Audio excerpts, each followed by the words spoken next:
নমস্কার, আমি ঐন্দ্রিলা। সবাইকে অনেক স্বাগত। এতদিন আপনারা দেখেছেন আমার পডকাস্টে কতজন মানুষ এসেছে, কিন্তু আজকে যে আমার স্পেশাল গেস্ট রয়েছে সে হচ্ছে ডান্সার, দেন কোরিওগ্রাফার, দেন অ্যাক্টর স্যান্ডি রং।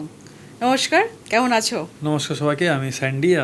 বেশ ভালো আছি, আর আরও ভালো লাগছে তোমার এখানে এসে। তোমার রিসেন্ট একটা গানের একটা মানে এইবার পুজোতে একটা গান বেরিয়েছে দেখলাম। কোরিওগ্রাফি করেছো নাকি না অ্যাক্টিং করেছো? আমি ওখানে শুধু অভিনয় করেছি। আচ্ছা, তো তুমি তো শুরু করেছিলে অ্যাজ আ ডান্সার হিসেবে, দেন কোরিওগ্রাফার, দেন এখন অভিনয় কেন? আমার জীবনে প্রথম শুরু আমার ডান্স দিয়ে। দেন 2007 আই গেস ডান্স বাংলাদেশের প্রথম সিজনে আসছে যখন বাংলাতে, তখনও বম্বেতে শুরু হয়নি। আমাদের দেখে বম্বেতে মিঠুন দা ফাউন্ডার হয়ে ওখানে গিয়ে শুরু করেছিল। তখন আমি ওখানে পার্টিসিপেন্ট ছিলাম প্রথমবার। দেন ওটা আমার আমি কন্টিনিউ করি 2008-9 অবধি। দেন 2010-এ আমি ফার্স্ট অডিশন দিই ডান্স বাংলাদেশে অ্যাজ এ কোরিওগ্রাফার। বিকজ তোমার 7 থেকে স্টার্ট? হ্যাঁ, আমার 2007 থেকে স্টার্ট। ওকে। আর তখন অডিশন নেওয়া হতো কোরিওগ্রাফার্সদের, যে যারা কোরিওগ্রাফি করবে তারা কতটা ভালো কোরিওগ্রাফি জানে বা তাদের ক্রিয়েটিভ আইডিয়াস কেমন। তো আমাদের স্টুডেন্ট রেডি করে নিয়ে যেতে হতো, আর আমরা তখন অডিশন দিতাম শুভঙ্কর দার সামনে, যারা ডিরেক্টর ছিল তখন। এখন তো অভিজিৎ দা করে। তো তখন এরকম অডিশন দিয়ে তখন 2019 ফার্স্ট আমি ডান্স বাংলাদেশে কোরিওগ্রাফি করি। দেন আমার কোরিওগ্রাফি জার্নি স্টার্ট হয়। কোরিওগ্রাফি আমি 2014-15 অবধি আমি রিয়ালিটি শোজ কোরিওগ্রাফি করি। দেন আমি তার মধ্যে আমি ফিল্মের গান শ্যুট করা শুরু করি অ্যাজ এ ডান্স ডিরেক্টর। তো আমি আমার ফার্স্ট কাজ করি আমি বলদুর্গা মাইতে, যেখানে আমাকে অঙ্কুশদা ছিল। হ্যাঁ, অঙ্কুশদা ছিল ওখানে। রাজদা আমাকে একদিন ডেকে এমনি বললো যে এরকম একটা গান আছে, তো এই পার্টটা কোরিওগ্রাফি করতে হবে, তার সাথে তোকে অভিনয়ও করতে হবে। ওকে। তো তখন আমি প্রিপেয়ার ছিলাম না যদিও অভিনয়ের জন্য, বাট রাজদা বলে কর, ভালো হবে এটা, তো আমি করি। দেন আমি একটা বড় ব্রেক পাই, যেখানে দেবদার কবিরের গানটা আমাকে শ্যুট করতে বলে দেবদা। অ্যাকচুয়ালি আমরা প্র্যাকটিস করছিলাম অন্য গানে। হইচই আনলিমিটেড তখন দেবদার আসার কথা ছিল, তখন হইচই আনলিমিটেডের জন্য আমি দেবদাকে ট্রেন করছিলাম।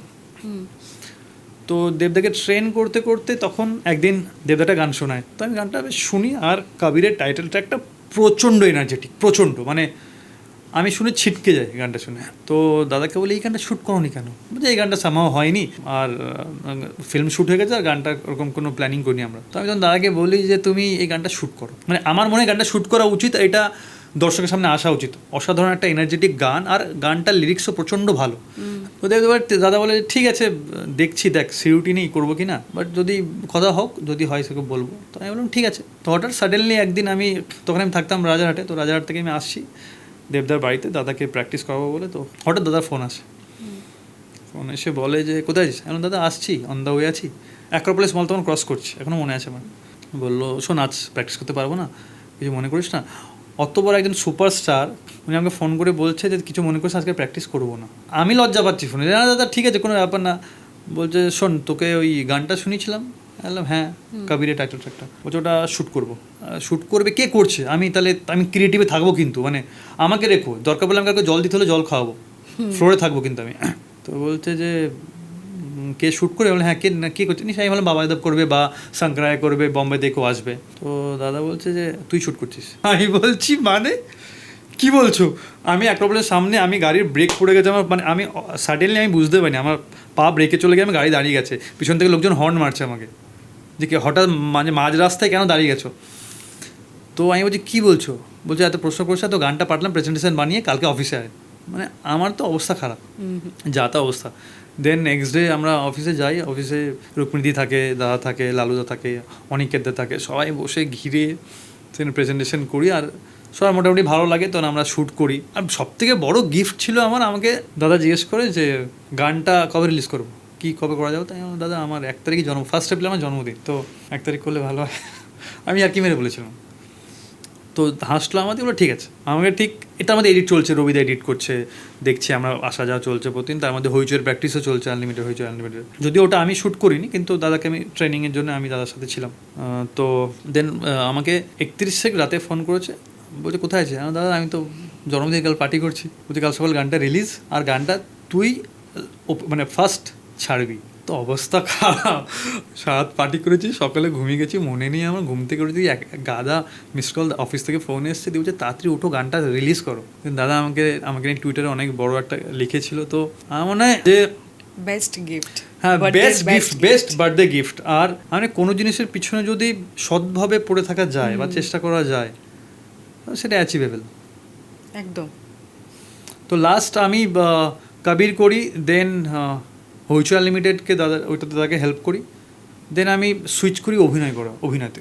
কেন করি, দুটো জিনিস। এক হচ্ছে কোরিওগ্রাফি করে যাচ্ছিলাম, আর আমার মানে অন্য জনের সাথে মিল নাও হতে পারে, মানে আমার মনে হয় যে লাইফে একটাই জিনিস করেছি, একটা জিনিস করতেই পারি, অনেকেই করে, সেটা ছোটো বড় না, যার যেরকম মেন্টালিটি। এবার আমার মনে হয় আমি লাইফটা যত পারবো আমি এক্সপ্লোর করবো। আমি শুরু করেছি ডান্স থেকে, আমি ব্যাকআপ ডান্স করেছি বহু বছর, মানে আমি যখন ব্যাকআপ করতাম, আমি দেবদারি কত গানে ব্যাকআপ করেছি, ঢাকের তালে, চ্যালেঞ্জে আমি ছিলাম, বন্ধুরা এলোমেলোতে আমি দাদার পিছনে নাচছি। তো এইখান থেকেও আমরা তখন দাঁড়িয়ে তখন তো প্রচুর গ্যাঞ্জার নিয়ে শ্যুট হতো, আমরা প্রিন্সেপ ঘাটে শ্যুট করছিলাম, মনে আছে আমার, ঢাকের তালে শ্যুট হয়েছিল তখন। তো এখান থেকে আমি সারাদিন বসে দেখতাম যে যারা মাস্টারজি আসতো বম্বে থেকে তখন, তারা যখন শ্যুট করতো, কীভাবে শ্যুট করছে, কীভাবে কাটছে, কীভাবে ফরমেশনে ডান্সারদের ইউজ করছে। তো আমার একটা খুব ইচ্ছে ছিল, মানে এটা আমার মানে স্বপ্ন ছিল যে আমিও কোনোদিন কোরিওগ্রাফি করবো।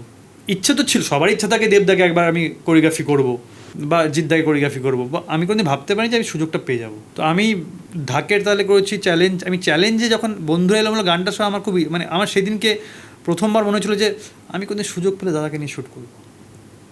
ওইটা ভগবান শুনে নিয়েছে। বলে না যে মুখে অনেক সময় সরস্বতী থাকে, কখন তোমার কোন কথা লেগে যাবে, এই জন্যই বলে সবসময় ভালো কথা বলো। একদম। দেখো, খারাপ সময় আসবেই, নেগেটিভ পজিটিভ দুটোই থাকবে। এবার তুমি শুধু সকালকে ভালোবাসলে হবে না, তোমাকে রাতকেও ভালোবাসতে হবে। তুমি ভাববে শুধু আলোকে ভালোবাসবো, কিন্তু অন্ধকার না থাকলে আলোরও জায়গা নেই, তার মানে তোমাকে দুটোকেই ভালোবাসতে হবে। বাট তুমি ট্রাই করো যতটা তুমি ভালো কথা বলতে পারো বা পজিটিভ কথা বলতে পারো। তো এইবার তখন আমি কোরিওগ্রাফি করতে করতে এমন জায়গায় চলে এসেছিল যে একটা আমার মনে হয় প্রবলেম আছে আমাদের এখানে, যেটা আমার মানে খুব লাগতো, সেটা হচ্ছে যে আমাদের বেশিরভাগ ভালো ভালো গান মানে বম্বের কোরিওগ্রাফারদের দিয়ে দেওয়া হয়, বম্বেতে কোরিওগ্রাফার এসে এখানে শ্যুট করে। তো আমি মনে হয় প্রথম দাদাকে শ্যুট করেছিলাম, মানে এরকম যে সুপারস্টারকে শ্যুট করা এখানকার কেউ, তো আমার মানে এখানকার ছেলেদের সুযোগ দেওয়া উচিত। এখন তো তোমাদের মনে হয় ডান্সের ফেডারেশনও রয়েছে, তখনও ছিল। তো সেক্ষেত্রে বম্বেতে কেন, মানে কলকাতাতে এত ভালো ভালো সব। দেখো, আমাদের ফেডারেশনে একটা পজিটিভ ওয়ে হচ্ছে, মানে ডান্স গিল্ডের ফেডারেশনে, যে ওরা কাউকে আটকায় না। যদি আজকে কোনো প্রডিউসার বা কোনো ডিরেক্টর ভাবে যে আমি বম্বে থেকে এনে এখানে কোরিওগ্রাফারকে এনে শ্যুট করাবো, তারা একটা ভাবে হয়তো এখানে বেশি ভালো কিছু হয়, মানে বেটারমেন্ট পাবো কিছু তাদের থেকে। কিন্তু আমার মনে হয় আমাদের এখানে প্রচুর ক্রিয়েটিভ ভালো কোরিওগ্রাফার্স আছে, এখন তারা ফাটিয়ে কাজ করছে। রাহুল ঘোষ, ঋষি রয় চৌধুরী, পঙ্কজ শীল, হ্যাঁ, সৌনভ নাগ, এরা কিন্তু এখন ফাটিয়ে কাজ করছে, মানে বড় বড় গান এরা শ্যুট করছে। কিন্তু তখন শুধু বম্বের কোরিওগ্রাফার এসে বড় গান পেত, আর এখনও অনেক সময় বম্বের কোরিওগ্রাফারকে আনা হচ্ছে। তো আমার মনে হয় যে আমি বলবো যে এখানকার কোরিওগ্রাফারদেরও সুযোগ দেওয়া হোক, কারণ বাংলার ছেলেরা কিন্তু যথেষ্ট ক্রিয়েটিভ, যথেষ্ট হার্ডওয়ার্কিং। আর এখন যদি তুমি কাউকে সুযোগ না দাও, তুমি কি করে জানবে সে কতটা কি পারবে? তো কম্পিটিশন কিছু আছে তোমার, মানে কোনটা বেশি কম্পিটিশন, ডান্সটা নাকি না অ্যাক্টিংটা? দেখো, কম্পিটিশন দুটোতেই আছে। তোমাকে এভরিডে, ধরো আজকে আমি যখন এখন সিরিয়াল করছিলাম, সিরিয়াল যখন স্টার্ট করলাম, আমি ফার্স্ট শুরু করলাম মাধবীলতাতে, স্নেহাশিসদার সাথে। স্নেহাশিসদার সঙ্গে এরকম করেই দেখা, মানে স্নেহাশিসদাকে আমি 2021 থেকে টেক্সট করা শুরু করেছিলাম, আমাকে রিপ্লাই করেছিল 2022-এর মাঝামাঝি। 1.5 বছর আমি টেক্সট করেছিলাম, দাদা কিছু হলে বলবে, দাদা আমার নাম মেই, আমি কাজ করতে চাই তোমার সাথে, ব্লা ব্লা করেছি। 1.5 বছর করেছি, 1.5 বছর। দাদার মেসেজ একদিন বুধবার দিন টেক্সট আসে, বলে যে ফ্রাইডে বিকেলে দেখা করো 4টের সময়। তো আমি তখন যাই, আমি অফিসে ঢুকতেই দাদা বলে আমাকে যে স্যান্ডি 7 মিনিট আছে তোমার কাছে, তার থেকে বেশি সময় দিতে পারবো না, আমাকে বেরোতে হবে। আমি বলি ঠিক আছে, তুমি ডেকেছো, এটাই অনেক, আমি কি এক্সপেক্ট করবো? দাদা দুটো কথা বলবে, যদি ঠিকঠাক লাগে তাহলে হয়তো কাজ দেবে। আমাকে বলো তোমার ব্যাপারে, তুমি কোথেকে এসছো, কী করেছো। আমি বললাম। এবার দাদা তার আগে আমার ব্যাপারে সব জেনে নিয়েছেন। তো আমাকে ঠিক 2-2.5 মিনিটের মাথায় বললো যে একটা নতুন সিরিয়াল আসছে মাধবীলতা, নেগেটিভ লিড করবে। আমি শকড। এরকম বলে নাকি? আমি তো কোনো এক্সপিরিয়েন্স নেই। হ্যাঁ, যে ফট করে এরকম বলে নাকি যে এরকম একটা মানুষ, মানে উনি ফট করে বলছে যে নেগেটিভ লিড করবে। আচ্ছা হ্যাঁ দাদা করবো। আমাকে বললো দেওয়ালে গিয়ে দাঁড়াও একবার, আমি দাঁড়ালাম, আমার হাইটটা দেখলো, বললো ঠিক আছে, আমি জানি অডিশনস নেবে, ডায়লগ বলবো, দেখবে, বললো ঠিক আছে অমুক দিন তোমার লুক সেট হবে, বাকি ভগবান আছে, ভগবান ঠিক করবে। আল্লাহ হয়ে গেল, বললো হ্যাঁ হয়ে গেল। আর তখন বললো যে আমি চোখে যা দেখার দেখিনি, আমার অডিশন লাগে না। মানে মানুষটা এতটা ট্যালেন্টেড, মানে সেটা বলার কিছু নয়। সেকেন্ড আমি করলাম আলোর ঠিকানা সান বাংলায়, তারপরে করলাম রোশনাই রিসেন্টলি স্টারে লিনাদির কাজ। তো তো অভিনয়তে একটা কী হয় মজা কি, যে এভরিডে না তুমি মনে হবে স্কুলে এক্সাম দিচ্ছ, কেন সিরিয়াল খুব ফাস্ট হয়, খুব ফাস্ট শুট হয়, খুব ফাস্ট শুট হয়। তো ওখানে সময় দেয় না, মানে তোমাকে স্ক্রিপ্ট দিল 4 পাতা স্ক্রিপ্ট দিল, ধর তোমার 1.5 পাতা মনোলগ আছে, তোমাকে একা বলতে হবে। এই যে নিলাম, পড়লাম, হ্যাঁ বলো, আগের মতো কনসেপ্ট নেই যে তোমাকে আগের দিন স্ক্রিপ্ট দেবে বা আগের থেকে বলে দেবে, হ্যাঁ নয়। আর আমার ওই ক্ষমতা হয়নি বা ওই জায়গা হয়নি যে আমি বলবো আমাকে ডায়মন্ড দাও, মানে আমাকে পাশ থেকে বলে দাও, আমি বলে যাবো, ওই জায়গায় আমার হয়নি। হয়তো হতে পারে ওটা একজন প্রচুর সিনিয়র অ্যাক্টার, স্যার সময় হয়নি হয়তো, তাকে ওইরকম করলো, সে শুনেই ও অভিনয় করে দেবে, সেটাও তো আমি পারবো না। তো আমাকে ওটা পড়ে শরীরে বসিয়েই বলতে হবে। তো এটা একটা বিশাল বড় চ্যালেঞ্জ। মানে তুমি ওই আর তুমি একটা ক্লাসরুমে প্র্যাকটিস করা আর একটা ফ্লোরে গিয়ে যখন বলে action, hell and heaven difference. ঠিক, তুমি কিছু থিওরিতে মেথড বুঝতে পারো বা জানতে পারো যে হ্যাঁ আমি স্ক্রিপ্টেই আমার সব আছে, আমি স্ক্রিপ্টটা ভালো করে পড়লে শরীরে বসবে, এগুলো বুঝতে পারো হয়তো। কিন্তু আমার মনে হয় যতক্ষণ না তুমি ক্যামেরার সামনে দাঁড়াবে আর এই 30 জন লোকের সামনে তোমাকে ডায়লগ বলতে হবে, ডায়লগের সাথে যদি ডায়লগ ভিতর থেকে না আসে, তোমার শরীরের মুভমেন্ট ম্যাচ করবে না কোনো দিনও, অ্যাবনর্মালিটি লাগবে, তোমার সাথে মাথায় স্ট্রাইক করবে, তুমি নার্ভাস হয়ে যাবে, কথা বলতে গিয়ে তুমি ফাম্বল করবে। আর তোমার এত টেকনিশিয়ান, এত লোকজন থাকবে, অনেকজন ইয়ার কি মুডে থাকে, হয়তো পাশে টোন কাটবে, এ পারবে না রে, এই ঝাপসা এসছে রে, ফাট করে বলে বেরিয়ে যাবে। আর তুমি এটা শুনছো কিন্তু কন্টিনিউ কানে, কিন্তু তুমি রিয়াক্ট করতে পারবে না, তোমাকে শর্ট দিতে হবে। 4 বার ভুল করলেও তুমি এনজি দিচ্ছ, কিন্তু তোমাকে কিন্তু ওই সাহসটা তোমার একবার ভেঙে যায়। আমি জানি আমার এই কথাগুলো হয়তো অনেকজন রিলেট করতে পারবে যারা এখন নতুন কাজ করছে, তার সাথে এরকম হয়। তোমাকে এই 4টা কথা শুনতে হবেই, কিছু করার নেই। আর্টিস্ট বলো বা ওদের তো এরকম, হ্যাঁ শুনতে হবে, তোমাকে এইটার মধ্যেই ফাইট করে বেরোতে হবে।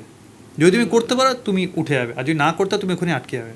তো কোনটা বেশি চ্যালেঞ্জিং তোমার কাছে, যে ডান্সটা না অ্যাক্টিংটা? দুটোই তো আলাদা একটা। এবার দেখো, অ্যাজ অ্যান আর্টিস্ট আমি যখন নিজে কিছু করছি, তোর নিজে ডান্স করছি, তখন চ্যালেঞ্জিং কেন? তুমি একটা 2 মিনিটের গানে একটা পারফরমেন্স করছো, আর সেখানে তোমাকে 2000টা স্টেপ মনে রাখতে হচ্ছে। শুধু এটা না, তার সাথে তোমাকে এক্সপ্রেশন দিতে হচ্ছে, তোমাকে গান লিপসিং করতে হচ্ছে। ওটা তো ইজি ওয়ে তোমার কাছে, তুমি তো ওটা থেকেই মেনলি তোমার ক্যারিয়ার স্টার্ট করেছি। ইজি ওয়ে হলেও আজ এখনও যদি আমি কোথাও আমি যদি যাই গেস্ট হয়ে বা কিছু হয়ে যদি পারফর্ম করতে বলে, আমার কিন্তু হার্টবিট বাড়ে। সেটা তো আর্টিস্টদের হবেই এটা, আর্টিস্টদের তো হয় এটা। কিন্তু যখন কোরিওগ্রাফি করতাম না, আমার মানে কোরিওগ্রাফিটা এগুলোর থেকে একটু ইজি লাগতো। তার কারণ হচ্ছে যে আমি বসে ভাববো আমি কি করতে হবে, আমি তাকে ডিজাইন করছি, এটা একটু ইজি আমার কাছে মনে হয়। হ্যাঁ, কিন্তু ক্রিয়েটিভলি খুব বেশি খাটতে হয়, কারণ এটা তুমি কারোর জন্য করছো। আর যখন তুমি নিজে করছো, নিজের জন্য করছো, তখন ওটা তোমার কাছে ইজি একদিক থেকে ক্রিয়েট করাটা। কিন্তু আমি যখন পারফর্ম করছি তখন বেশি ওটা ডিফিকাল্ট। তো ডান্স আর অভিনয় করাটা অনেকটা সিমিলার, কিন্তু কোরিওগ্রাফি করাটা এই দুটোর থেকে একটু ইজি, মানে বসে ভাবনাটা। কিন্তু ক্রিয়েটিভলি আবার কোরিওগ্রাফিটা বেশি ডিফিকাল্ট। ওকে। তো অ্যাজ অ্যান আর্টিস্ট যখন কেউ কাজ করবে, সেটা বেশি ডিফিকাল্টি হবেই সব দিক থেকে। তো স্যান্ডি, আমরা শুনেছি তোমার যখন ক্যারিয়ার স্টার্ট যখন হয়েছিল, তখন স্টেশনেও তোমাকে থাকতে হয়েছিল। হ্যাঁ, আমি যখন এইটা একটু যদি বলো। আমি যখন ফার্স্ট দুর্গাপুর থেকে আসি, তখন এমনও মানে দিন গেছে, বহুদিন গেছে, আমাকে শিয়ালদা স্টেশনে থাকতে হতো। মানে তখন এখানে তেমন একসাথে আমার থাকার জায়গা ছিল না। প্রথমে এক জায়গায় থাকতাম, ওটা হচ্ছে গড়িয়া স্টেশনের ওখানে তখন একটা মেস বাড়িতে থাকতাম, প্রচুর ছেলে থাকতো, আমিও থাকতাম ওখানে। তো 1000 টাকা থাকাও ওখানে বাট থাকতে কিছু প্রবলেম আসে ওখানে, আর আমি কোনো থাকতে পারি না, বেরিয়ে যেতে হয় আমাকে। তো আমি বেরিয়ে, তখন আমার কোনো থাকার জায়গা ছিল না। তখন আমার এক বন্ধু বললো যে দেখ, এরকম স্টেশনে কিন্তু থাকতে পারিস তুই, যদি তোর প্রবলেম হয় তুই স্টেশনে থাক, ওখানে স্নান টানও করে নিতে পারবি, সকালের তো এমনি তো স্টুডিও তুই খুঁজতে বেরোবি কাজের জন্য, তো অসুবিধা হবে না। তো আমি যে অপশনটা, আমি গিয়ে থাকলাম একদিন। কিন্তু তখনকার দিনে স্টেশনে কি প্রবলেম, জিআরপি আসতো, জিআরপি এসে 2007-8 কথা বলছি। 2007, হ্যাঁ 2007-এরও আগে, অ্যাকচুয়ালি 2004-05 হবে, কারণ আমি তো ডান্স বান্স করার আগে 2 বছর আগে এসেছিলাম কলকাতায়। 4-5 হবে। তো জিআরপি এসে না তোমাকে প্ল্যাটফর্মে শুয়ে থাকতে দেবে না যদি তোমার ট্রেনমেন্ট না থাকে। আচ্ছা, টিকিট থাকলেও দেখালো আলাদা ব্যাপার। তো জিআরপি এসে উঠিয়ে দিল, ধরো এই প্ল্যাটফর্ম থেকে তুমি অন্য প্ল্যাটফর্মে গিয়ে শোলে, ওখানে উঠালো অন্য জায়গায় গিয়ে শোলে। বাইরে খুব একটা শুতে পারতাম না। বাইরে শুলে একটা প্রবলেম কী হতো, তুমি ধরো ব্যাগের উপর মাথা রেখে ঘুমোচ্ছ, বাচ্চারা না তখন এখানে এই যে এরকম হাত, এর মধ্যে ব্লেড রাখতো সোজা করে ব্লেড লেগে হেঁটে বেড়াবে। অর্ধেক ব্লেড তুমি উপর থেকে দেখতে পারবে না, ব্লেডের ধারালো অংশটা এই দিক থেকে বেরিয়ে আছে আর এখানে ভিতরে ঢুকে আছে ব্লেডটা, এরকম করে এরকম ঘুরে আছে। তুমি যেই ঘুমোবে ঠিক এইরকম করে হাত বুলিয়ে চলে যাবে ব্যাগের উপর, নতুন ব্যাগ কিন্তু কেটে গেল তোমার। এইবার পরের যে বাচ্চা আসবে আস্তে করে জামা বার করে চলে যাবে। তো এইটা আমার সঙ্গে হয়েছে 1-2 দিন। তারপর থেকে আমি আর বাইরে শুতে পারতাম না, তখন ভিতরে শুতাম। ভিতরে শুয়ে ওখানে বাথরুমে স্নান করে ব্রাশ করে বেরিয়ে যেতাম স্টুডিওতে। তখনকার দিনে কিন্তু স্টুডিওতে এরকম করে ঢুকতে দিত না, অ্যাপয়েন্টমেন্ট থাকলেই ঢুকতে পারবে বা কারোর সঙ্গে চেনাশোনা থাকলেই ঢুকতে পারবে, নাহলে ধাক্কা মেরে বার করে দেবো তোমাকে। আমাকে ধাক্কা মেরে বের করেছে কতবার, ইন্দুরপুরি থেকে বার করেছে 2-3 বার। আর এখন সেখানেই গেলে তখন কিরকম ফিলিংস লাগে? এখন তো হয়ে গেছে একটা কোনো রকম একটা, মানে ঠাকুর আশীর্বাদে লোকজন চিনেছে, এখন জানে। আর এখন মানে অনেকটা লোকজন ভালো হয়ে গেছে। হ্যাঁ ঠিক আছে, আসছে এখন নিশ্চয়ই চেষ্টা করতে আসছে, তাও হয়তো নিশ্চয়ই আটকায়, আমরা হয়তো জানি না, বাট যারা নতুন, যাদেরকে অচেনা মানুষ আসে নিশ্চয়ই আটকায় তাদেরকেও। এখন হয়তো আমাদেরকে না, এখন সেইভাবে নয়, মোটামুটি সবাই তো জানে যে স্ট্রাগলার যারা আছে বা জুনিয়র আর্টিস্ট আছে, বা হয়তো অনেক সময় ওদের ঢুকতে দেয় না, হয়তো বলে পোর্টফোলিও সাবমিট করে চলে যাও। হ্যাঁ, তো তখন কিচ্ছু করতে দিত না, নাথিং, না চেনো না, মানে তুমি যদি কেউ নেই ভুল করে ঢুকেও গেছো, ধাক্কা মেরে বার করে দেবে তোমার, মানে এরকম দিনও গেছে, দেখতে হয়েছে। তো এই লাইফেরই এখন যে তুমি এখন এস্টাবলিশ হয়ে গেছো, তো মানে তোমার পুরনো যে লাইফটা যেটা ছিল সেটা কোনোভাবে যে না ঠাকুরের আশীর্বাদে আমি এখন খুব ভালো আছি, টাচুট ভালো আছি, তো সেই স্ট্রাগলিং পিরিয়ড সেটা কোথাও গিয়ে একটা চ্যালেঞ্জ বা কোনো জায়গায় কি সত্তা কাজ করে? আমি না আগেও ভালো ছিলাম, মানে আমি জানি না যে মানে স্ট্রাগল লাইফটাও কিন্তু একটা মজার সময়, যেটা তোমাকে না, যেটা মানে সবাইকে শেখাবে, সবাইকে পের করতে হয়, সবাইকে পেরিয়ে আসতেই হয়। তাই জন্য আমার কোনোদিন স্ট্রাগল লাগে না। আমার হচ্ছে আমি লড়াই করছি, চল ঠিক আছে, না খেয়ে রয়েছি, চল ঠিক আছে, কী আছে দেখি না কী হবে, আর এর থেকে বেশি কী হবে, এর থেকে বেশি কী হবে, এরকম করে যদি আমি যখন কোরিওগ্রাফি ছাড়ি, আমার প্রায় 10-12টা ডান্সের ক্লাসেস ছিল।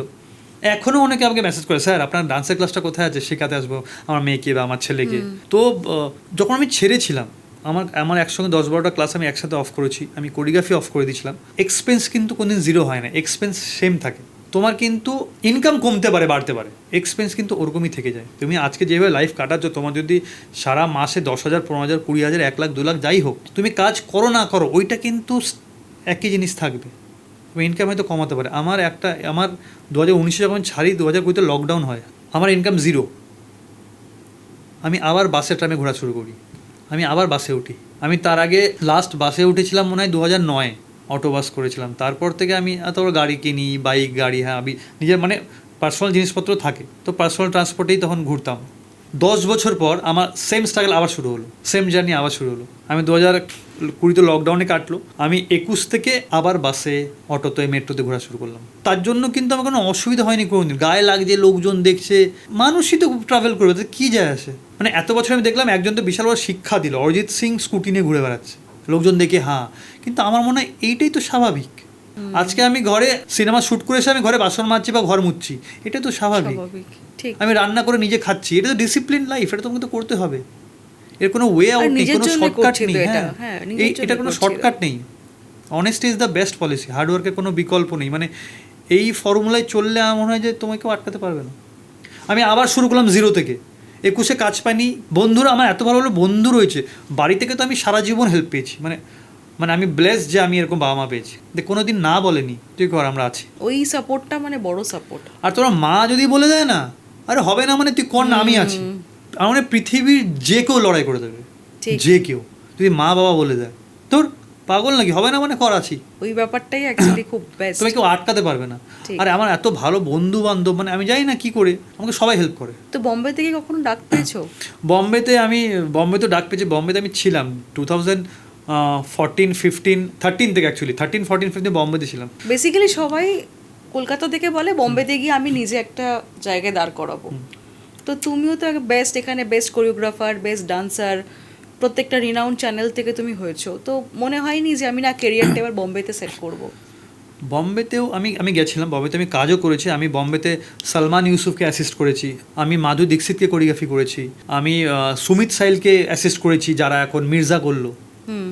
হ্যাঁ, তো বম্বেতে আমি ওদের সাথে কাজ করেছি, প্রচুর মিউজিক ভিডিওতে ওখানে অ্যাসিস্ট করেছি, স্টারের অ্যাওয়ার্ডসও অ্যাসিস্ট করেছি। তো বম্বেতে আমি কাজ করেছি, কিন্তু আমার সামহাও মানে বম্বে খুব খুব ফাস্ট লাইফ এক, আর সেটা হচ্ছে খুবই প্রফেশনাল, মানে খুবই প্রফেশনালিজম আছে ওখানে। মানে লোকজন, আমাদের কি এখানে দুপুরবেলায় 2টো বাজলে লাঞ্চ ব্রেক লাগবে না? না, এটা এখন অনেক ফেডারেশন গিল্ড অনেক হওয়ার পর একটা ঠিকঠাক এখন ওয়েতে এসছে, কিন্তু বাইরে না। আর হয় না অ্যাকচুয়ালি, কি বলতো, শুটিং বা কোনো কাজে থাকলে না তোমার মানে এটা করে নি, কমপ্লিট করে নি, তারপর লাঞ্চটা করছি, এটা একটা এরকম হয়। তো বাইরে বম্বে দেওয়া মানে ওরা খাওয়ার কথা তো মানে মনেও করে না। বিকেল 5টায় বলে চলে এক বার্গার দিয়ে দে, ওই হয়ে জায়গা কাম করতে। মানে ওখানে সকাল থেকে দিন রাত সবসময় লোকজন কাজের দৌড়াচ্ছে, কাজ কাজ কাজ। আর বম্বেতে একটা ডিফিকাল্টি আছে, তোমার বম্বেতে নিজের যদি থাকার জায়গা না থাকে, প্রচণ্ড প্রচণ্ড কস্টলি, প্রচণ্ড কস্টলি। তার থেকে কলকাতা আমার কিন্তু অনেক, যেহেতু আমি দুর্গাপুর থেকে এসেছি, দুর্গাপুর থেকে এসে আমি কলকাতা, দেন কলকাতা থেকে বম্বে। তো আর তখন তার পরে পরে না আমি চলে আসতে, আমি তারপর আমার বিগ বস চলে আসে তখন 2016 অনেক স্ক্যান্ডেলও দেখেছি 2016 বিগ বস চলে আসে। তখন আমি বিগ বস ওয়াইল্ড কাট এন্ট্রি, প্রথমে তো আমি নর্মাল এন্ট্রি হয়েছিল, দেন আমার সেকেন্ড রাউন্ডে আমি আউট হয়ে গেছিলাম, সেকেন্ড এপিসোডে। দেন আবার ওয়াইল্ড কার্ডে লোকজন প্রচুর প্রেজ করে যে হ্যাঁ না ওকে আবার আসা উচিত, তো তখন আবার আমি ফিরে যাই। তো বিগ বস যেটা সালমান খানের, সেটাতে যাওয়ার ইচ্ছা নেই? বিগ বসে না এখন একটা নিয়ম করে দিয়েছে যে দেখো একই ব্যাপার, মানে আমি যেটাতে ছিলাম আমরা ওই একই শ্যালেতে থাকতাম, মানে ওই একই ঘর, লোখানোওয়ালা বলছি, লোনাওয়ালাতে একই ঘর।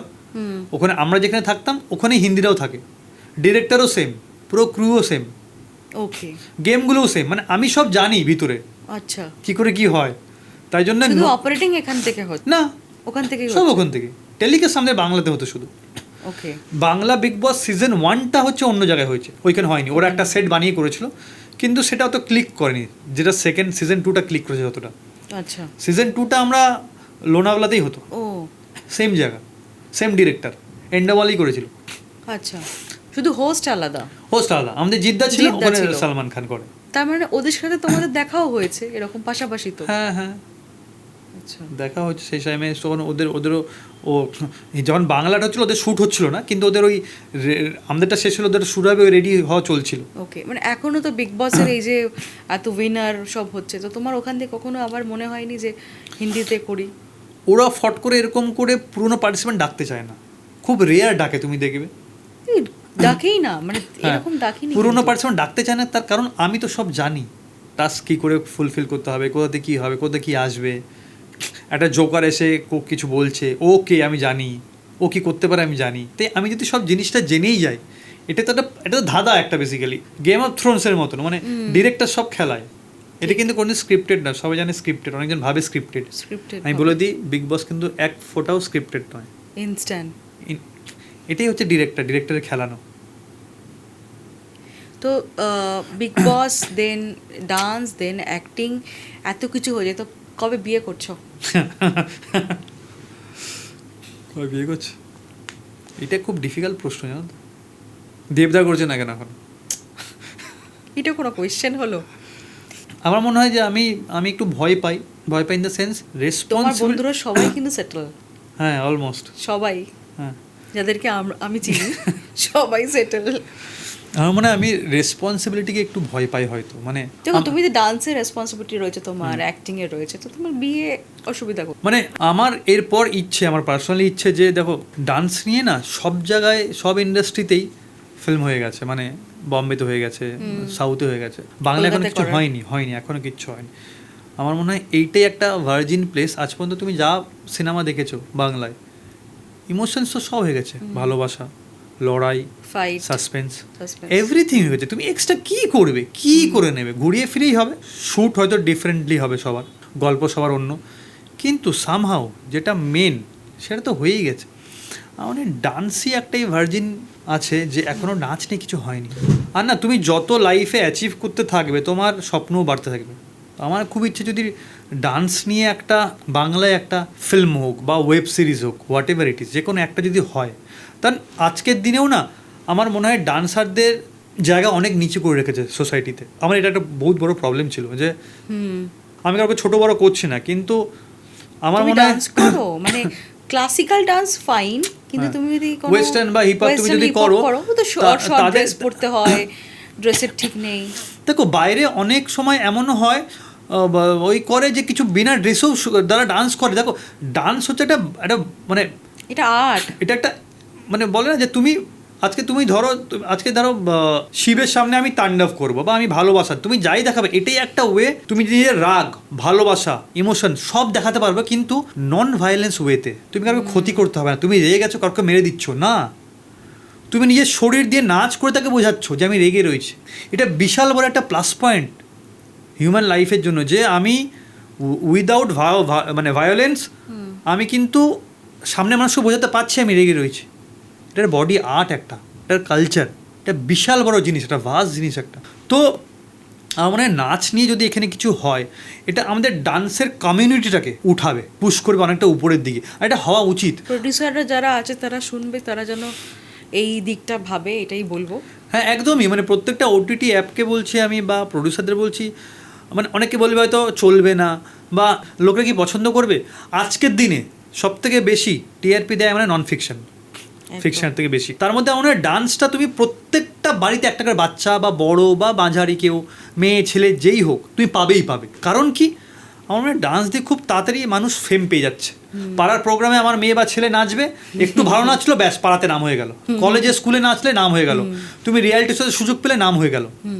হার্ডওয়ার্ক করলে ফট করে তুমি, এখন প্রচুর প্ল্যাটফর্ম চলে এসছে, সেইখানে দাঁড়িয়ে আমার মনে হয় ডান্স নিয়ে যদি কিছু করো, আর কে বলতে পারবে, শাহরুখ খানেরও অনেক ফিল্ম হয় লোকেরা দেখে না, তো তুমি ওরকম করে যদি বিচার করলে কোনোদিন হবে না। তো আমার মনে হয় যে এটা অনেক, এটার মধ্যে পোটেনশিয়াল আছে। আর আমি নিজে তো খুব চেষ্টা করছি, আমি আমার বন্ধু বান্ধবরা আমার যারা কালিগ রাহুল ঋষি, হ্যাঁ তো স্যান্ডি, এই হ্যাঁ। স্যান্ডি তো তুমি, তো আমরা নিজেরা খুবই চেষ্টা করছি যে রিকি হ্যাঁ, সরি রিকি আমরা যে ডান্স নিয়ে কিছু করতে পারি। আর আমার মনে হয় যেহেতু আমরা গত 2007 থেকে আমি যদি ধরি 2025 মানে 18 বছর ধরে ওটা করছি আমরা, এটাতে আমাদের থেকে ভালো এক্সিকিউট মনে হয় কেউ করতে পারবে না। তো এখন এই যে ডান্সার বলতে গেলে এখন যে রিলস, ইনস্টাগ্রামে রিলস করি ফেমাস হওয়ার যে একটা যে কনসেপ্ট যেটা রয়েছে, এবং তোমার ইনস্টাগ্রামে এবং ফেসবুকে ইউটিউবে খুব তাড়াতাড়ি ভাইরাল হওয়ার একটা কনসেপ্ট হয়েছে, বোল্ড কন্টেন্ট। তো তুমি অ্যাজ আ ডান্সার, কোরিওগ্রাফার এবং অ্যাক্টর কীভাবে দেখবে জিনিসটাকে? সোশ্যাল দিক থেকে কোনো কি ইম্প্যাক্ট কিছু পড়ছে? দেখো সোশ্যাল মিডিয়াকে আমার মনে হয় এখন গুরুত্ব দেওয়া উচিত। তার কারণ কি, এক হচ্ছে এটা বিশাল বড় একটা প্ল্যাটফর্ম মিডিয়া, যেটা থ্রুতে তুমি অল ওভার ওয়ার্ল্ড ফট করে চলে যেতে পারবে। তোমাকে দৌড়াতে হচ্ছে না, তোমার কাছে আছে। কিন্তু ঠিক, ফেসবুক থেকে এখন প্রচুর টাকা দিচ্ছে, তুমি কন্টেন্ট ক্রিয়েট করতে পারো।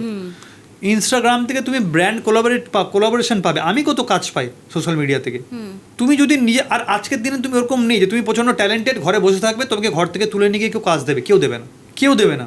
তোমাকে নিজের ট্যালেন্ট দেখাতে হবে, তার জন্য প্ল্যাটফর্ম তো পড়ে রয়েছে। আড্ডা না মেরে তুমি দেখাও, আড্ডা গল্প এগুলো না ভালো হয় একদিকে ভালো। দেখো হ্যাঁ, এইবার এটা না অপশন তোমার কাছে, তোমার যে অপশন, তুমি নেশা করবে না তুমি ভালো খাবার খেয়ে নিজের শরীরকে সুস্থ রাখবে। এটাও তেমন, তুমি ক্রিয়েটিভ কিছু করবে না ভুলভাল যা পারবে করে দেবে। এবার সেটাও কিন্তু সেটাই কিন্তু বেশি ভাইরাল হয়ে যায়, সেটা তাদের ডিসিশন। আমরা কিন্তু জাজ করার কেউ না। তুমি বলতে পারো তোমার হয়তো নিজের পার্সোনাল ওপিনিয়ন হচ্ছে যে আমার এটা খারাপ লাগছে আজকে দেখতে, কিন্তু সে হয়তো অন্য পার্সপেক্টিভে দেখছে। তাকে খারাপ বলা, সোসাইটির জন্য খারাপ হচ্ছে এটা, তো সোসাইটির জন্য তো অনেক কিছু খারাপ হচ্ছে। মেয়েদের উপর অত্যাচার করছে, একে রেপ করে দিচ্ছে, ওখানে ওকে খুন করে ফেলছে, গাড়ি চাবি দিচ্ছে গায়ের উপর, এগুলো তো খারাপ হচ্ছে। যদি তোমাকে খারাপ বলতে, তোমাকে সব কিছুকে খারাপ বলতে হবে। যদি না বলতে হয়, তুমি নিজে চেষ্টা করো ভালো কিছু করার। তুমি সোসাইটিকে বা সিস্টেমকে চেঞ্জ করতে পারবে না।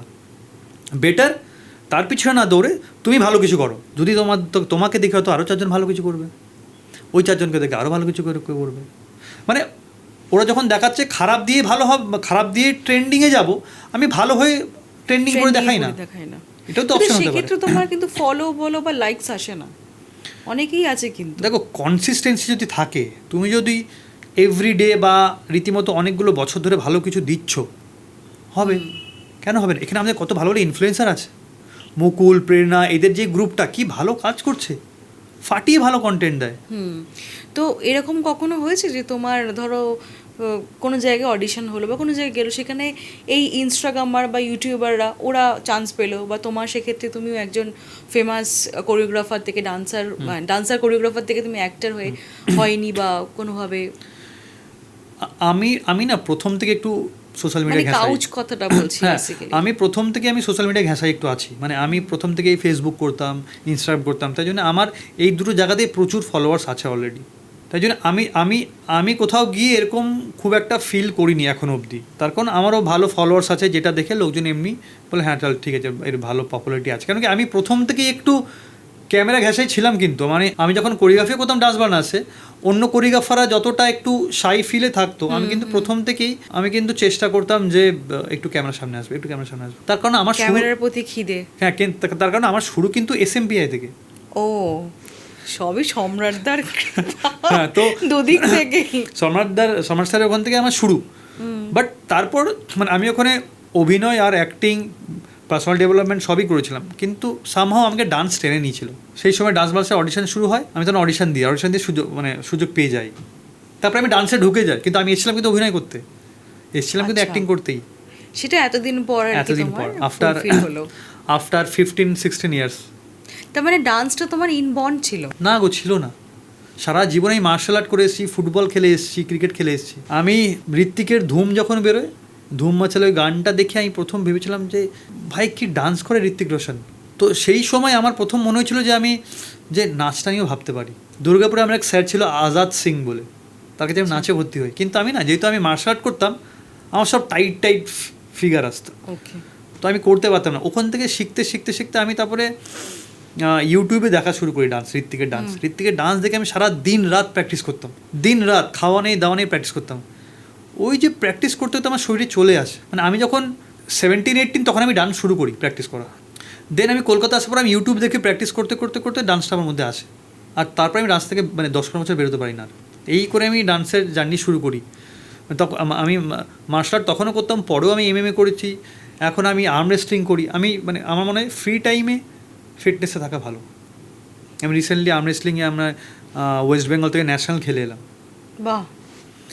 তো আর্ম রেসলিংটা আরও খুব র্যাপিডলি গ্রো করছে, এমন একটা স্পোর্ট যেটা সেম ডান্সের মতনই, কিন্তু তুমি নিজের অ্যাগ্রেশন দেখাও, কিন্তু নন ভায়োলেন্স ওয়েতে। মারপিট করতে হবে না, কাউকে মারতে হবে না, কিন্তু তুমি তোমার অ্যাগ্রেশন দেখাতে পারছো পাঞ্জালোরে, তুমি তোমার গায়ের জোর দেখাতে পারছো। আর আমার মনে হয় ছেলে বা এখন তো মেয়েদেরও, ছেলে মেয়েদের সবথেকে ভালো স্পোর্ট মনে হয় যেখানে ওটাই হবে যেখানে তুমি তোমার গায়ের জোর দেখাতে পারবে। বেশি করে ছেলেদের দেখবে গায়ে জোর দেখাতে পছন্দ করে, অ্যাগ্রেসিভ হয় ছেলেরা। আর এই স্পোর্টটা একটা কমব্যাট স্পোর্ট যেখানে তুমি তোমার অ্যাগ্রেশন দেখাতে পারবে, কিন্তু নন ভায়োলেন্স ওয়েতে। ডান্সও যেরকম। এগুলো কোথায় করানো হয়? আর্ম রেসলিং এখন আমরা তো প্র্যাকটিসে যাদবপুরেই করি, আমাদের মেন অফিস হচ্ছে দমদমে। আচ্ছা, সেখানে ট্রেনার রেখে করা হয়? ট্রেনার থাকে, প্রচুর ট্রেনার আছে। আমাদের ওয়েস্ট বেঙ্গল থেকে প্রচুর প্লেয়াররা বাইরে খেলতে যায়, এইবার ন্যাশনালে অনেকজন গোল্ড পেয়েছে। ও, এখন তো আমাদের প্রো পাঞ্জাব লিগও শুরু হয়ে গেছে, সনি স্পোর্টস 3-তে দেখায়ও। এই রিসেন্টলি শেষ হলো, যেটা প্রবীণ দাওয়াস স্যার আর প্রীতি জাঙ্গিয়ানি ম্যাম করাচ্ছে। তুমি বলিউডে আমাদের যে রেমো ডিসুজা রয়েছে, টেরেন্স স্যার রয়েছে, গীতা মা রয়েছে, কখনো তাদের সাথে কাজ করার ইচ্ছা জেগেছে? হ্যাঁ, রেমো স্যারের সাথে কাজ করতে ইচ্ছা আছেই। মানে আমার মনে হয় এটা প্রত্যেকজনেরই আছে যারা ডান্স থেকে বিলং করে। ওখানে কিন্তু সবাই যারা ডান্সার তারা কিন্তু এখন সব এস্টাবলিশ হয়ে গেছে এবং তারাও কিন্তু অ্যাক্টিংয়ে চলে এসেছে। এক্স্যাক্ট। দেখো এইটা না, এটার বম্বের একটা প্লাস পয়েন্ট। বম্বে না, মানে আমার মনে হয় এটা যদি কোনো ডিরেক্টর প্রডিউসার বা চ্যানেল দেখছে, মানে আমার তাদের জন্য এটা বলা, বম্বে না নিজেদের প্রোডাক্ট নিজেরা তৈরি করে। কেমন করে? আজকে ধর্মেশ, রাঘব, পুনিত, সালমান ইউসুফ, এদের সবাই কিন্তু ওরাই তুলেছে ডিআইডি থেকে। আমাদের এখানে ডিভিডি শুরু হলো, মিথুনদা গিয়ে শুরু করলো ডিআইডি। ঠিক। তো তারা কিন্তু নিজেদের পার্টিসিপেন্টদের তৈরি করলো, দেন ওদেরকে জাজ বানালো। তার মানে কি, আমি নিজের প্রোডাক্টকে তৈরি করলাম, তাদেরকে সেল করলাম, তাতে কি হলো, আমার প্রোডাক্ট ভ্যালু বাড়ছে, কারণ আমার জিনিস, আর আমার ছেলে মেয়েগুলোও কাজ পাচ্ছে। কিন্তু সেটা বাংলায় হয় না। বাংলা কিন্তু আমাদের কোনদিন জাজমেন্ট করতে ডাকেনি। বাংলায় হয়তো যারা খুব নোন স্টার তাদেরকে বসায়, হিরো হিরোইনদের বসাও, মানা করছি না, কিন্তু যে তোমরা যারা কোরিওগ্রাফার হিসেবে, রাহুল, ঋষি, রিকি ওয়াইতি, আভিয়ান, অ্যালেন স্যার, সৌরভ দা, বিজেন দা, আমি নিজে কাজ করতাম। আজকে যদি এদেরকে ওইখান থেকে তোলার পর এদেরকে যদি কোরিওগ্রাফার বানাতো, তার মনে হয় না ডান্সের পার্টটা অনেকটা এগিয়ে আসতো, একদম এরা অনেক বেশি উপরে উঠতে পারতো, এদের থেকে আরও অনেক লাখ লাখ ছেলে মেয়ে কাজ পেতো। ঠিক। বাট এখানে সেটা হয় না। আমরা এটা করা উচিত। লোকজন দেখবে না, কেন দেখবে না? এই লোকগুলোর পুরো গোটা পশ্চিমবঙ্গে ক্লাস ভর্তি, এদের জন্য লোকজন এমনিই দেখবে। তার সাথে তুমি একটা বড় কাউকে রাখলে, মিঠুনদা যেরকম থাকে, দেবদা যেরকম থাকে, অঙ্কুশদা থাকে, তুমি বড় কাউকে রাখলে, কিন্তু তুমি এদেরকে উঠাও, এদেরকে তোমরা উঠালেই তো হবে। এটা তো ধরো তোমাদের হাত ধরে উঠে এসছে, এরপরে পরের একটা ধাপ ফার্স্ট ফ্লোর নিয়ে গেলে সেকেন্ড ফ্লোর তোমাদেরকে নিয়ে যেতে হবে। আর বাংলা কোরিওগ্রাফারদের আমার মনে হয় সিনেমায় সুযোগ দিয়ে আরও বেশি করে উচিত। বড় বড় ভালো বাজেটে কাজ হলে যে বম্বে থেকে নিয়ে এসে করাবো, আমার সেটা কোথাও থামানো অনেক উচিত। ট্যালেন্টেড মানুষজন রয়েছে আমাদের। হ্যাঁ, হয়তো হার্ডেলস আসবে, প্রবলেমস আসবে, কিন্তু তোমরা যেভাবে সাপোর্ট করছো অন্যদের, এদেরও করো, এদের সাপোর্ট করো না। হবে না বলে এরকম কিছু হতে পারে? আমি বলছি হয় না, এরকম কিছু নেই যেটা হবে না। আমি জিরো ইনকাম থেকে আবার আমার অভিনয় ক্যারিয়ার শুরু করি, আমি আবার কাজ পাওয়া শুরু করলাম, আমি আবার ভালো কাজ করছি। এখন আমাকে অনেকজনেই, সবাই না জানলে অনেকজন জানে আমি অভিনয় করি। আমি 3টে সিরিয়াল করে নিলাম এর মধ্যে, 2টো স্টারে, একটা সান বাংলায়, 3টে সিরিজ করেছি আমি, ওয়েব সিরিজ, একটা ক্লিকে, একটা আড্ডা টাইমসে, একটা হইচইতে। চেষ্টা করলে কেন হবে না? একদম চেষ্টা তুমি যদি করে যাও, তোমাকে কেউ আটকাতে পারবে না। আর যারা বলছে হয় না, পাচ্ছি না, ওকে সুযোগ দিয়ে দিচ্ছে, ওকে দিচ্ছে, লবি হচ্ছে, এগুলো থেকে বেরিয়ে এসো। এগুলো বলে বা ভেবে সময় নষ্ট করছো। ও পেয়েছে তার ও ডিজার্ভ করে, যদি লবি করেও করেছে সেটা ওর কিন্তু বুদ্ধি। আজকে যখন মহাভারত হয়েছিল তখনও কিন্তু কৃষ্ণ কিন্তু বুদ্ধিই চালিয়েছিল, পলিটিক্সই করেছিল। তো তোমাকে বুদ্ধি চালাতে হবে, ইদার অর। তোমার ট্যালেন্টে উঠবে না তোমার বুদ্ধির জোরে উঠবে, তো করতে তোমাকে হবে। ও কি লবি করলো আর ও পেলো না কাজ, ওই কাজটা আমাকে দেওয়া হচ্ছিল, ও কেন পেলো? মিডলে আমি ভাবতাম দেবদা তো আমাকে একটা সুযোগ দিতে পারে, রাজা তো আমাকে একটা সুযোগ দিতে পারে, কেন দিচ্ছে না, কেন দিচ্ছে না, কেন দিচ্ছে না? অন্যদের দিয়ে দিচ্ছে, আমাকে দিচ্ছে না। দেন সামহাউ আই রিয়েলাইজ যে কেন দেবে কেন আমাকে কাজ? আমি কি করেছি? আমি কি এমন করেছি যে আমাকে টিকে কাজ দেবে? ভাই তুমি কে যে তুমি কাজ দেবো? ঠিক। তোমার যদি ট্যালেন্ট থাকে, কাজ তোমাকে ঠিক খুঁজে নেবে। আর তোমাকে বুদ্ধিমানও হতে হবে। বুদ্ধিমান মানে বুদ্ধি ইউজ করে তোমাকে ঠিক ঠিক জায়গায় যেতে হবে, কেউ আটকাতে পারবে না তোমাকে। মানে এগুলো পুরো মিথ যে এখানে কাজ হচ্ছে না, ওখানে কাজ হচ্ছে না, যারা করা তারা করছে। ভাই আমাদের আশেপাশে যা হয় আমরা সেটাই মেনে নিই। বাংলায় কাজ নেই, বাংলায় না কাজ নেই, বম্বেতে কাজ আছে, তাহলে বাকিরা কী করে করছে? হয়তো কাজ কমেছে, কিন্তু কাজ তো হচ্ছে। এবার আমরা আরও 10 জন অ্যাড হলে আরও বড় কাজ হবে। ঠিক। তার মানে কাজে ঢোকার চেষ্টা করো, রাদার দেন নেগেটিভ পাবলিসিটি করা, উল্টো দুটো বাজে কথা বলা, লাভ নেই এগুলো করে, কোনো জায়গা নেই। জুম্বা সব থেকে ইজি নাকি না ডান্স করাটা? জুম্বা কিন্তু একটা এক্সারসাইজ, বেসিক্যালি ডান্সের স্টেপ দিয়ে হয়, কিন্তু এক্সারসাইজ। জুম্বা অনেক ডিফিকাল্ট, তুমি জুম্বা 1 মিনিট টানা করতে পারবে না, ওই মুভমেন্ট করা ইজ ভেরি ডিফিকাল্ট। আর ডান্সে কি হয়, তুমি সময়ও পাও, সুযোগ পাও নিঃশ্বাস নেওয়ার, বা তুমি এক্সপ্রেশন দেবে, বা তুমি আদায় দিলে সেই জায়গাটা একটু করলে, 10 সেকেন্ড গ্যাপ দিলে। জুম্বাতে সেই সুযোগটা পাবে না, তুমি 2 মিনিট নন স্টপ, ওটা তো একটা এক্সারসাইজ, ওটা ফিটনেসের জন্য। মানে জুম্বা করা খুব ভালো যারা ওয়েট গেইন করছে, বা তো আমিও ফিটনেসে খুব বেশি করে ইনভলভ, তো জুম্বা করা ইজ ভেরি গুড। আর আরেকটা জিনিস বলবো, এখন লোকরা এটা থেকে পালায়, বডি ওয়েট দিয়ে ওয়ার্কআউট করো, বডি ওয়েট ট্রেনিং করো, তাতে খুব তাড়াতাড়ি ফ্যাট বার্ন হবে না, টাইম নেবে, কিন্তু সেটা ভালো। স্লো অ্যান্ড স্টেডি কিন্তু খুব ভালো। হ্যাঁ, তো আমার মনে হয় আজকের দিনে দাঁড়িয়ে বডি ওয়েট ট্রেনিং করা উচিত। আর ফিট থাকাটা খুব ইম্পর্টেন্ট, যে রোগা মোটাটা ইম্পর্টেন্ট নয়, ফিট থাকো। মানে যারা ভাবেন যে আমি এরকমই ঠিক আছি, একদমই নয়। নিজের ফিটনেসটা আজকের দিনে মানে অ্যাটলিস্ট কোভিডের পর প্রচণ্ড ভাইটাল, তো সেটার উপর ধ্যান দেন। রোগা মোটা তো ঠিক আছে, সেটা আমি যাচ্ছি না বডি শেমিং, এখন তো বডি শেমিং চলে এসেছে, ওটা ঢুকছি না, কিন্তু ফিট থাকা খুব ইম্পর্টেন্ট আজকের দিনে। তোমার ডান্স বা অ্যাক্টিং বাদ দিয়ে সব থেকে পছন্দের কী জিনিস এখন? কি করতে ভালো লাগে? আমি তো নিজে একজন, আমি খুবই ফিটনেস ঘেঁষা মানুষ, আমি জিমিং অ্যান্ড অর করি, আমি ক্যালিস্থেনিক্স করি। এখন তো আমি একটু আর্ম রেসলিংয়ে খুবই আমি ইনভলভ এখন। তো আমার মনে হয় ফ্রি টাইমে আমি যতটা পারি আমি আর্ম রেসলিংকে সময় দিই, মানে পাঞ্জা, যেটাকে বলে পাঞ্জা লড়াই। হ্যাঁ, তো যারা ধরো ফার্স্ট যারা ডান্সাররা আসছে তাদেরকে তুমি কি বলবে, নতুন যারা ডান্সাররা আসছে? তো এটা না অনেক বড় প্রশ্ন, যে ডান্স করে কি কেরিয়ার করা যাবে, বা ফিউচারে কি তোমার কোনো এস্টাবলিশমেন্ট বা তুমি আর্ন করতে পারবে? 100 বার পারবে। তোমার মধ্যে যদি পটেনশিয়াল থাকে, তুমি যদি ক্রিয়েটিভ থাকো, তুমি যদি হার্ডওয়ার্কিং হও, 100 বার আছে। এরকম করে না কোনো প্রফেশনেই বলতে পারবে না যে হ্যাঁ এটা তুমি 100% ফিউচার তুমি সিকিওর। তুমি কষ্ট করতে হবে, তুমি খাটতে হবে, আর তুমি যদি হার্ড ওয়ার্কিং হও, অনেস্ট হও নিজের কাজের প্রতি, একদম আছে। আমি তো নিজে তো মানে ডান্স করে তো আমি বড় হয়েছি, মানে আমি তো পপুলারিটি পেয়েছি বা আমাকে লোকজন জেনেছে ডান্সের থ্রুতেই। তাহলে আমি যদি করতে পারি, অন্য আর 4 জন কেন করতে পারবে না?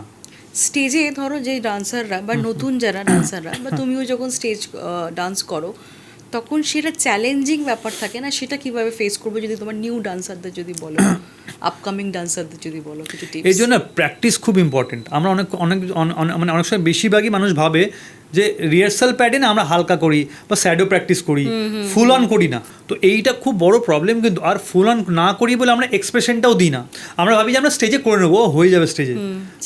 ওটা কোনো দিন হয় না। বডি না রিয়্যাক্ট করে, বডি তুমি ওকে যেটা প্র্যাকটিস করাবে ও না স্টেজে গিয়েও সেটাই করবে। স্টেজে গিয়ে ফট করে এক্সট্রা কিছু বেরিয়ে আসবে তা নয়। হয়তো তুমি একটু বেশি তখন মেটাবলিজম বুস্ট হবে তোমার, হ্যাঁ, তো তুমি সেই টাইমে হয়তো বেশি এনার্জি দিতে পারবে। কিন্তু তুমি শরীরকে অভ্যেস না করাও ওই এক্সপ্রেশনটা দিয়ে, ওই লুকটা দিয়ে, ওই মুভমেন্টগুলো শার্প করে প্রপার করে, স্টেজে গিয়ে মুশকিল হবেই। তাই জন্য আমি মনে হয় যে প্র্যাকটিস ফাটিয়ে করো। যদি ফাটিয়ে প্র্যাকটিস করো প্রপার দিয়ে উইথ এক্সপ্রেশন অ্যান্ড অল, তুমি স্টেজে গিয়ে তার থেকে বেটার করতে পারবে। তো আজকের এপিসোড তো এখানেই শেষ করতে হবে। আজকে আমার সাথে ছিল স্যান্ডি। তো কেমন লাগলো আজকের এপিসোড আমার সাথে আড্ডা মেরে? আমার না মানে এরকম ইন্টারভিউজ খুব ভালো লাগে। কেন ভালো লাগে? আমার মনে হয় যে এই যে আমার মধ্যে যে কোয়ারিজগুলো ছিল বা আমি যেগুলো বলতে চাই, বা ধর আমি যেগুলো বললে যদি কারো ভালো হয়, এইটা আমার মনে হয় লোকের অবধি পৌঁছানোর এই একটা বেস্ট অপশন, যেখানে কেউ মানে আমাকে কেউ আটকাবে না কিছু বলতে, মানে আমি কিছু বলবো সে আটকে দিচ্ছে, মন খুলে বলতে পারবো। আজকে আমি কোরিওগ্রাফার্সদের নিয়ে বললাম যে তাদেরকে কিন্তু মানে বাংলা চ্যানেলদের উচিত তাদেরকে এবার প্ল্যাটফর্ম ওদের অ্যাজ এ জাজ বসানো, তাদেরকে গ্রো করুক। বা যারা কাজ চাইছে বারবার মেসেজ করে সবাইকে, তাদের কাজ দেবে কেন? তাদের তো পোটেনশিয়াল লাগবে।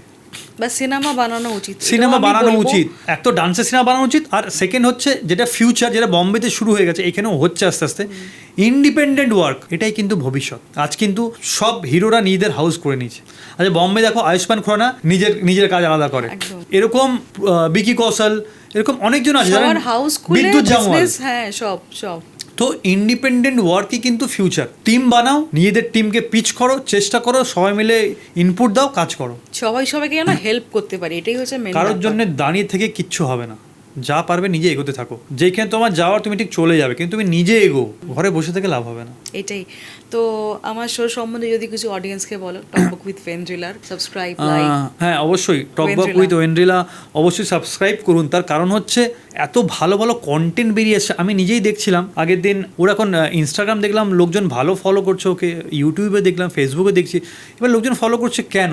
তার কারণ হচ্ছে ও অনেক ভালো ভালো অরিজিনাল কন্টেন্ট দিচ্ছে। এখানে কিন্তু কোনো ফেক বা কোনো স্ক্রিপ্ট নেই কিন্তু আমাদের কাছে। আমার গেস্ট খুব ভালোই আসছে। হ্যাঁ, তো আমরা যা বলছি সব সত্যি বলছি, আর নিজেরা বলছি, কোনো স্ক্রিপ্ট নেই কিন্তু এখানে। আর এর আগের দিন মনে হয় আমাদের রুদ্রদা এসেছিল।